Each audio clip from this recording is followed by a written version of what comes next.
आप देख रहे हैं दुनिया भर की खबरें। आज है 27 अगस्त 2026 और ये रही आज की सुर्खियां। मस्जिद अक्सा में इस्राएली फौज का हमला, बुजुर्ग नमाजियों की सैकड़ों कुर्सियां भी तोड़ी। मक्का शरीफ में आसमान से गिरी खतरनाक बिजली, पूरा शहर रोशनी में नहा उठा। मक्का में अचानक आया शदीद तूफान, जबल रहमत पर ज़ायरीन के साथ क्या हुआ बताएंगे हम। साउथ लेबनान में फिर इसराइल ने मचाई तबाही, रिहायशी इमारतों को बेदर्दी के साथ बारूद से उड़ाया। स्पेन में माइग्रेंट्स के खिलाफ सड़कों पर उतरी स्पेनिश आवाम, शेल्टर्स तोड़े गए, हालात बिगड़े तो पुलिस ने कर दी फायरिंग। यूक्रेन पर रूस ने किया बड़ा मिसाइल और ड्रोन हमला, कई इलाके बने निशाना। हरियाणा में कूड़े पर छिड़ी जंग, फीमेल सफाई कर्मचारियों और फीमेल पुलिस में झड़प, कचरे की थैलियों से देर तक लड़ी गई लड़ाई। नेपाल में सैलाब से मची तबाही और बढ़ी, 360 लोगों की मौत, 1400 अब भी लापता, मलबे में जिंदगी की तलाश जारी। और इसी के साथ देखिए ईरान और कतर की बड़ी डिप्लोमेटिक मुलाकात। इन हेडलाइंस के अलावा भी कई अहम खबरें हैं इस बुलेटिन में, लेकिन आज शुरुआत होगी तस्वीरों वाली खबरों के साथ। बड़ी तस्वीरें। आज़ाद बुल इंडिया में आपका खैर मकदम है। मैं हूं आदिल खान आज़ाद और यह है स्पेशल प्राइम टाइम शो दुनिया भर की खबरें। तो चलिए शुरू करते हैं खबरों का ये सिलसिला, लेकिन एक इल्तिजा है, अगर अब तक ना किया हो चैनल को सब्सक्राइब तो कर लीजिए, आप ही का चैनल है। शुरुआत पहली खबर से। इसराइली फ़ौज के हौसले इस कदर बढ़ चुके हैं कि अब उसने मस्जिद अक्सा के अंदर घुसकर हमला किया और ऐसी ज़बरदस्त तोड़फोड़ मचा दी जो पिछले कई महीनों में मस्जिद अक्सा में नहीं मचाई गई थी। ऐसी तस्वीरें पिछले कई महीनों में नहीं आई थी और ये तस्वीरें दिल दुखाने वाली हैं। ये इल्ज़ाम हैं फ़लस्तीनी वेबसाइट्स के, फ़लस्तीनी एक्सेंडर्स के। फ़लस्तीन के कुछ न्यूज़ नेटवर्क ने 27 अगस्त को लगभग दोपहर 12 बजे ये वीडियो शेयर किया था, मैं आपको पहले नहीं दिखा सका। QAnon और दूसरे फ़लस्तीनी हैंडल्स ने लिखा कि ये शर्मनाक हरकत 27 अगस्त की सहर के वक्त हुई, जब हज़ारों फ़लस्तीनी फजर की नमाज के लिए मस्जिद अक्सा का रुख कर रहे थे। खबर के मुताबिक इसराइली पुलिस और फ़ौजियों ने मस्जिद के अहाते में दाखिल होकर बुज़ुर्ग, बीमार और कमज़ोर नमाजियों के बैठने के लिए रखी गई सैकड़ों कुर्सियों को तोड़ फोड़ कर पूरी तरह से तबाह कर दिया। इसके बाद इसराइली अहलकारों ने इन टूटी हुई कुर्सियों के मलबे को मस्जिद अक्सा के तारीख़ी गेट बाब अल सिलसिला यानी चेन गेट के बाहर ले जाकर कचरे की तरह फेंक दिया। ये वो कुर्सियाँ थीं जिनका इस्तेमाल वो ज़ईफ़ और बुज़ुर्ग नमाजी करते थे जो ज़मीन पर बैठकर या सजदे में जाकर नमाज पढ़ने से माजूर हैं। मस्जिद अक्सा में नमाजियों पर सख्त पाबंदियां लगाने, रोज़ रोज़ ज़बरदस्ती अंदर घुसने और इबादत में खलल डालने की इसराइली साजिशों की ये एक बेहद घिनौनी तस्वीर है। दोस्तों, बीमार और बुज़ुर्ग नमाजियों की कुर्सियों तक को तोड़कर बाहर फेंक देना ये साफ बताता है कि नफ़रत से भरे लोग मस्जिद अक्सा के मुक़द्दस मकाम को बेवक़ार करने और फ़लस्तीनियों को उनकी इबादत गाहों से दूर करने के लिए किस हद तक गिर चुके हैं। मुक़द्दस शहर मक्का मुकर्रमा से एक बेहद हैरानकुन और रूह कपा देने वाला वीडियो सामने आया है जो आप देख रहे हैं। ख़राब मौसम और तूफ़ानी बारिश के बीच एक ज़बरदस्त आसमानी बिजली मक्का के मशहूर क्लॉक टावर के ठीक ऊपरी हिस्से पर आ गिरी, जो हरम शरीफ के सामने आप सब जानते हो उसी का हिस्सा है लगभग। ये चौंकाने वाला मंज़र 26 और 27 अगस्त की दरमियानी रात का बताया जा रहा है, जब मक्का के आसमान में भयानक गरज चमक के साथ बिजली कौंध रही थी। तब ये वीडियो बनाया जा रहा था। वीडियो में साफ देखा जा सकता है कि बादलों को चीरती हुई बिजली की एक तेज़ और ताकतवर लकीर सीधे क्लॉक टावर के ऊपरी हिस्से से टकराई। इस ज़बरदस्त आसमानी बिजली के टकराते ही कुछ पलों के लिए पूरा आसमान और मुक़द्दस शहर की इमारतें दूधिया रोशनी से नहा उठी। गनीमत ये रही कि क्लॉक टावर में लगे एडवांस लाइटनिंग प्रोटेक्शन सिस्टम ने इस बिजली को महफूज तरीके से ज़मीन में उतार दिया और कोई जानी नुकसान नहीं हुआ। वैसे भी ऊंची इमारतों पर, पेड़ों पर, खंभों पर बिजली गिरती है, दुनिया के हर मुल्क में गिरती है, हर जगह गिरती है, और बरसात के मौसम में या बारिश जब हो रही हो तब तो ऐसा होता ही है। दोस्तों, हरम शरीफ के ऊपर आसमान से बिजली गिरने का यह हैरान कर देने वाला वीडियो अब सोशल मीडिया पर तेज़ी से वायरल हो रहा है। मुक़द्दस शहर मक्का मुकर्रमा में अचानक आज एक शदीद और खौफनाक तूफ़ान आ गया। इसके बाद हरम शरीफ से लेकर मैदानों और पहाड़ियों पर मौजूद तमाम लोग जहां के तहां फंस गए। जब ज़ायरीन और नमाजी मस्जिद अल हरम और मुक़द्दस मकामात पर इबादत में मशगूल थे, तभी तेज़ आंधी और तूफ़ानी हवाओं ने पूरे इलाके को अपनी चपेट में ले लिया। वैसे भी वहाँ रेतीले तूफ़ान आते हैं। सबसे हैरान करने वाला मंजर जबल रहमत पर देखने को मिला, जहाँ मौजूद ज़ायरीन तेज़ हवाओं के थपेड़ों से ख़ुद को संभालने और अपना बैलेंस बनाए रखने के लिए ज़मीन पर बैठने पर मजबूर हो गए। कई लड़खड़ा कर गिरने लगे तो दूसरों ने थाम लिया। कोई हादसा नहीं हुआ। तूफ़ान और अफरा तफरी की ये खौफनाक तस्वीरें 27 अगस्त को सामने आई हैं। सऊदी अरब में इस मौसम के दौरान तेज़ बारिश, आसमानी बिजली और तूफ़ान के ऐसे ख़तरनाक मंजर अक्सर देखने को मिलते हैं। कोई नई बात नहीं है। आज चली तूफ़ानी हवाओं की रफ्तार इतनी भयानक थी कि लोगों को अपने पैरों पर खड़ा रहना दूभर हो गया था। दोस्तों, इस शदीद तूफ़ान के बाद मकामी इंतज़ामिया फ़ौरन अलर्ट पर आ गई ताकि हरम शरीफ और मुक़द्दस मकामात पर मौजूद तमाम ज़ायरीन को किसी भी बड़े नुकसान से महफूज रखा जा सके। जबल रहमत वही पहाड़ है, वही एक ऊंचा सा टीला है जो अराफात में मौजूद है। आप सबको पता है, मस्जिद नमरा यूं करके सामने है और कहा जाता है कि हज़रत हमारे पहले जो नबी थे वो यहीं आए थे, आदम अलैहिस्सलाम, और बीवी हव्वा की पहली मुलाकात उनसे इसी पहाड़ पर हुई थी। वो उनकी खुशबू सूंघकर उन तक पहुंची थी। बाकी अलग अलग लोगों के अलग अलग मानना होगा, जो भी होगा। फ़िलहाल मैंने एक आपको ये बता दिया है जो मामला मशहूर है। आगे बढ़ते हैं। साउथ लेबनान के कस्बे बनी हयान में इस्राएली फ़ौज ने एक बार फिर भयानक तबाही मचाई है और उसने कई रिहायशी इमारतों को बारूद से उड़ाकर पूरी तरह ज़मींदोज़ कर दिया है। जब ये मंजर मैंने देखा तो मैं हिल गया। 27 अगस्त को इस्राएली फ़ौजियों ने बनी हयान कस्बे के अंदर दाखिल होकर मकामी लोगों के घरों और इमारतों में बारूद लगाकर उन्हें एक एक करके धमाकों से उड़ा दिया। इन ज़बरदस्त धमाकों से पूरा इलाका काँप उठा और दूर दूर तक मलबे और धुएं के भयानक बादल छा गए। इसराइल की तरफ से साउथ लेबनान के सरहदी गांवों और कस्बों में बस्तियों को खाक में मिलाने और पूरे के पूरे इलाकों का नामो निशा मिटाने का ये सिलसिला लगातार जारी है। ये सब कुछ सीज़ फायर के बावजूद हो रहा है।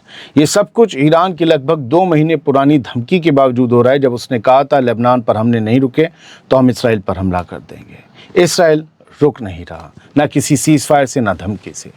दोस्तों, इमारतों को इस तरह डायनामाइट और बारूद से उड़ाना साफ दिखाता है कि इस्राएली फ़ौज लेबनान की ज़मीन पर बड़े पैमाने पर तबाही मचाकर वहाँ के लोगों को बेघर करने और इलाके को बंजर बनाने की साजिश पर काम कर रही है।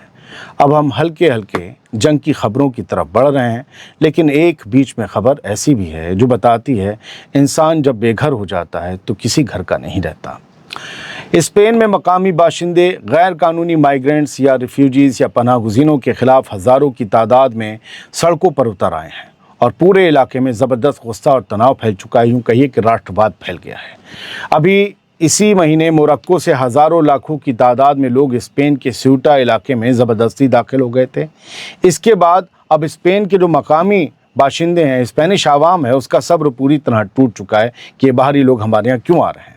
सैकड़ों हज़ारों लोग ट्राम्पोलिन बीच पर जमा हो गए और उन्होंने माइग्रेंट्स के बनाए हुए तमाम काम चलाऊ शेल्टर्स, उनके तंबू और ठिकानों को तोड़फोड़ करके पूरी तरह तबाह कर दिया। हालात इतने बेकाबू हो गए कि मकामी पुलिस को बीच में दखल देना पड़ा और भीड़ को रोकने के लिए हवा में ताबड़तोड़ वार्निंग फायरिंग करनी पड़ी। सड़कों पर उतरे स्पेनिश लोगों का साफ मुतालबा है कि जितने भी गैर कानूनी तरीके से घुसे माइग्रेंट्स हैं उन्हें फ़ौरन डिपोर्ट किया जाए और मोरक्को से लगी पूरी सरहद को हमेशा के लिए सील कर दिया जाए।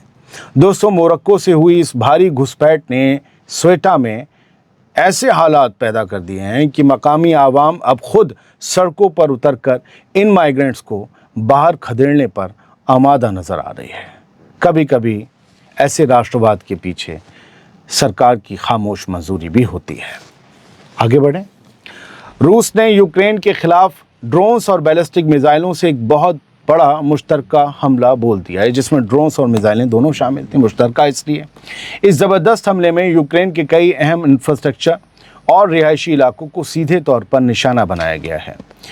बोरिस्पिल में मौजूद रोस्तेका के बड़े लॉजिस्टिक डिपो पर मिसाइलें लगते ही शदीद आग भड़क उठी।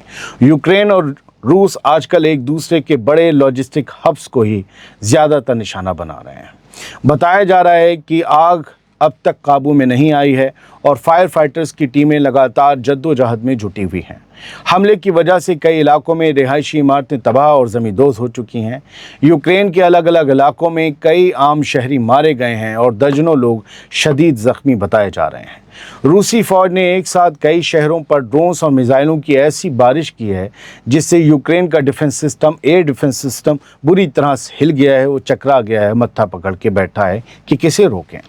दोस्तों, इस ताज़ा और भयानक हमले से साफ जाहिर है कि रूस अब यूक्रेन की सप्लाई और लॉजिस्टिक्स नेटवर्क को पूरी तरह खाक में मिलाने के प्लान पर काम कर रहा है। भारत की भी एक खबर देख लीजिए और तस्वीर भी। भारत की हुकूमत स्वच्छ भारत का बड़ा नारा देती है, लेकिन ज़मीनी हकीकत यह है कि मुलाजिमों और सरकारी अफसरों के बीच खुलेआम कूड़े की थैलियां चलती हैं।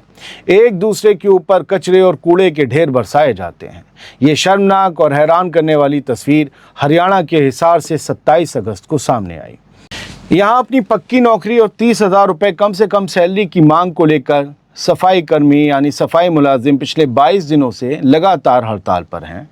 जब हिसार की मकामी इंतज़ामिया ने, एडमिनिस्ट्रेशन ने हड़ताल के बीच ज़बरदस्ती कूड़ा उठवाने के लिए दूसरे मुलाजिमों और गाड़ियों को तैनात किया तो हालात पूरी तरह बेकाबू हो गए। सड़क पर डटे सफाई कर्मचारियों और पुलिस वालों के बीच ज़बरदस्त झड़प और खींचतान शुरू हो गई। गुस्से में आए सफाई कर्मचारियों और पुलिस के एहलकारों ने एक दूसरे के ऊपर कचरे की थैलियां फेंकनी शुरू कर दी। पहले सफाई कर्मचारियों ने फेंकी, पुलिस के पास कोई रास्ता नहीं था तो एक दो उन्होंने भी फेंक दी, क्योंकि उन्हें भी अपना बचाव करना था। हालात बिगड़ते देख पुलिस ने 50 से 60 सफाई कर्मचारियों को हिरासत में लेकर बसों में भर दिया और बसों में भी उन्हें उनके साथी निकालने के लिए कूड़े की थैलियां फेंकते हुए नजर आए। सफाई कर्मचारियों की ये हड़ताल अब 30 अगस्त तक बढ़ा दी गई है, जिससे कई शहरों में गंदगियों के अंबार लग चुके हैं। फिलहाल तो ये हिसार की तस्वीर थी। दोस्तों, ये तस्वीरें दिखाती हैं कि अपने जायज़ हक और पक्की नौकरी मांग रहे सफाई मुलाजिमों की आवाज़ सुनने के बजाय इंतज़ामिया से उनका टकराव हो जाता है, क्योंकि इंतज़ामिया भी मजबूर है। वो तो नौकरी दे नहीं सकती। हाँ, जिस सरकार ने उन्हें नौकरी दी है या जो सरकार उन्हें सैलरी देती है, उस सरकार का हुक्म मानना उनकी भी मजबूरी है। नेपाल में आई खौफनाक बाढ़ की तबाही का मंजर देखकर रूह कांप उठती है। तस्वीरों और वीडियोस में साफ देखा जा सकता है कि कैसे लोग मलबे के नीचे ज़िंदगी और मौत की जंग लड़ रहे हैं। कुछ लोग अपने नंगे हाथों से मलबा हटाकर अपनों की तलाश में बदहवास भटक रहे हैं, तो वहीं दूसरी तरफ रेस्क्यू टीमें लोगों की जान बचाने की आखिरी मुमकिन कोशिशों में जुटी हैं। मैं सिर्फ आपको तबाही की तस्वीरें दिखा रहा हूँ, कहानी वो बता रहा हूँ जो इस तबाही के बाद चल रही है। सैलाब और मलबे के भयानक रेले ने मकानों, सड़कों और पूरे के पूरे इलाकों को तबाह कर दिया, साफ कर दिया, ज़मींदोज़ कर दिया। नेपाल में सैलाब से अब तक 360 से ज़्यादा लोग मारे गए हैं, जबकि 1400 से ज़्यादा लोग अब भी लापता बताए जा रहे हैं। राहत और बचाव का काम जंग के पैमाने पर लगातार जारी है। सबसे ज़्यादा दिल दहला देने वाला पहलू ये है कि इस भारी तबाही के बीच अनगिनत ख़ानदान अपने बिछड़े हुए अपनों की सलामती की आस लगाए खून के आंसू रो रहे हैं, क्योंकि उन्हें पता नहीं है वो जो बिछड़ गया है, जिससे बात नहीं हो रही, क्या उससे कभी बात नहीं होगी या दोबारा राब्ता कायम हो जाएगा।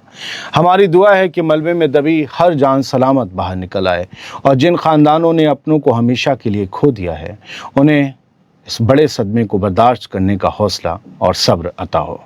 नेपाल के सैलाब की तबाही के बारे में हर कोई बात कर रहा है, लेकिन ये सैलाब असल में चीन की तरफ से शुरू हुआ था। अब चीन की तरफ से भी एक बेहद खौफनाक और हैरान करने वाला वीडियो सामने आया है। बताया जा रहा है ये कि चाइना की साइड वाला वीडियो है, जो नेपाल की सरहद के करीब इलाके का है। ये वीडियो, ये तस्वीर भी देखना बेहद ज़रूरी है। आखिर इस तबाही का आगाज़ कहाँ से और कैसे हुआ, ये भी तो समझा जाए, क्योंकि ये तबाही शुरू चाइना की साइड से हुई थी। चीन की सरहद की तरफ से आया ये रॉ फुटेज रूह कपा देने वाला है। नेपाल बॉर्डर से महज 4 किलोमीटर दूर पहाड़ों को चीरती हुई पानी की एक भयानक दीवार आगे बढ़ रही है। दहाड़ता हुआ ये तूफानी पानी सब कुछ तबाह करते हुए तेज़ी से नीचे की तरफ आ रहा है। ये मंजर साफ तौर पर बड़े सवाल खड़े कर रहा है कि निचले इलाकों में आने वाली तबाही की शिद्दत कितनी ज़्यादा ख़तरनाक होने वाली है। दोस्तों, पहाड़ों को मलबे में तब्दील करता ये सैलाब ही असल में नेपाल में मची भयानक बर्बादी की सबसे बड़ी वजह बना है। अब एक खबर सियासत से जुड़ी। कतर और ईरान के टॉप डिप्लोमेट्स के बीच एक बहुत बड़ी और अहम मुलाकात हुई है। कतर के फॉरेन मिनिस्टर मोहम्मद बिन अब्दुल रहमान अल थानी ने अपने ईरानी हम ओहदा अब्बास अरागची से बातचीत की है। ये मुलाकात दोनों मुल्कों के आपसी ताल्लुकात को मजबूत करने और ख़ित्ते में जारी ज़बरदस्त तनाव को कम करने के लिए हुई है। ईरानी फॉरेन मिनिस्ट्री के स्पोक्सपर्सन इस्माइल बागई के मुताबिक ये मीटिंग दोनों मुल्कों के बीच लगातार जारी सलाह मशवरे का एक अहम हिस्सा है। बागई ने कहा है कि ईरान पर अमेरिका और इसराइल के हमलों के बाद से ही कतर लगातार पूरे रीजन में जंग और तनाव को टालने की कोशिशों में जुटा हुआ है। आई रिपीट, मैं सुना दूं, कुछ लोग हैं अनभक्त, सुनते नहीं। ईरान ने कहा है कि ईरान पर अमेरिका और इसराइल के हमलों के बाद से ही कतर लगातार रीजन में जंग और तनाव को टालने की कोशिशों में जुटा हुआ है। कतर की फॉरेन मिनिस्ट्री ने, ये ईरानी मीडिया कह रहा है, कतर की फॉरेन मिनिस्ट्री ने बताया कि दोनों लीडरों ने तानातनी घटाने और बातचीत का माहौल बनाए रखने पर ख़ास जोर दिया है। इस मुलाकात में सबसे बड़ा मुद्दा स्ट्रेट ऑफ हॉर्मुज़ में टेम्पररी तौर पर एक मुश्तरका शिपिंग कॉरिडोर बनाने का रहा है। दोनों मुल्कों ने स्ट्रेट ऑफ हॉर्मुज़ से कमर्शियल जहाज़ों की हिफाजत के लिए एक फेज़ वाइज फ्रेमवर्क पर भी बातचीत की है। कतरी फॉरेन मिनिस्ट्री ने पड़ोसी मुल्कों की आज़ादी और समंदर में जहाज़ों की बेरोक टोक आवाजाही की इज्जत करने की भी बात ईरान से कही है। दोस्तों, ये मुलाकात साफ दिखाती है कि हॉर्मुज़ के मुहाने पर बने जंगी तनाव को काबू में लाने के लिए दोनों मुल्क अब डिप्लोमेटिक रास्ते तलाश रहे हैं। बहुत बहुत शुक्रिया। सलामत रहिए, खुश रहिए।